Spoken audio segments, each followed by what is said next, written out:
You can call this a mix between the healthy choice and the not so healthy choice. Hello and welcome to my channel and welcome to my kitchen. This is me, if you didn't already know, and I'm going to keep saying thank you and welcome each week because I like it. And today I've got another cookie recipe. I'm going to do white chocolate and macadamia. As usual, I've got a full list of ingredients in the description. And we're going to start with mostly melted butter, sugar, vanilla, and a pinch of salt. When it comes to cookies, how you start your recipe will always determine how they end up at the end. Using a wooden spoon or spatula, combine everything together, and if you'd prefer, you can actually do this part with an electric mixer. This is a standard size recipe and it'll result in 24 cookies. Continue mixing until everything is soft and combined, but you don't want to lose the texture of the sugar. Next, we're going to add 2 eggs, and we want to make sure that they're both at room temperature before adding them. Mix until the eggs are only just combined. If you get this far, leave me an egg emoji in the comment section, and if you saw my pancakes, leave me a duck emoji. Next, we're going to add our baking powder, and by adding it to our egg, it'll blend much more thoroughly into the mixture. It should make your eggs just a little bit frothy. Next, we're going to add some Australian macadamia nuts. By adding the macadamia nuts this early, you allow the oils to infuse better into the mixture. Scrape down the edges now and then to make sure that everything's combined.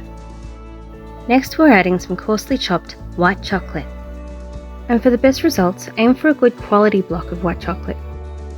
Mix until everything is thoroughly coated. Next, it's time to add your flour.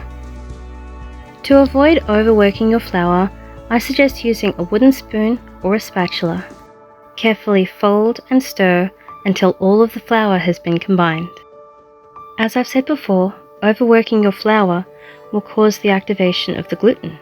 This will result in a much tougher dough. If there are any cookie recipes you'd like to see me try, let me know in the comments. Once all of the flour is combined, we're going to pop this in the fridge for about 20 minutes, which gives us time to line our baking tray and preheat the oven to 150 degrees. Last week, I was asked what kind of paper I use. This is parchment paper, so it's baking paper that has no wax or grease. Now that the dough has set, we're going to scoop out a small amount and roll it into a ball and space them out on our baking tray. Last week, I showed you the 2-spoon method, and since this dough is less sticky, it's not necessary. Using wet fingers, pat down the top, and they're going to go in the freezer for about 5 minutes before they go to the oven. They will be ready in 10 minutes, which is the perfect amount of time to tidy up and make a coffee. They should be golden brown all over. And you can put them on a cooling rack to cool down, but they never tend to last very long in my house, so you might as well eat them straight away. Don't forget to check out my cookie jar playlist for all my other cookie recipes. So thanks for joining me. I hope you enjoyed the video and I look forward to seeing you next week.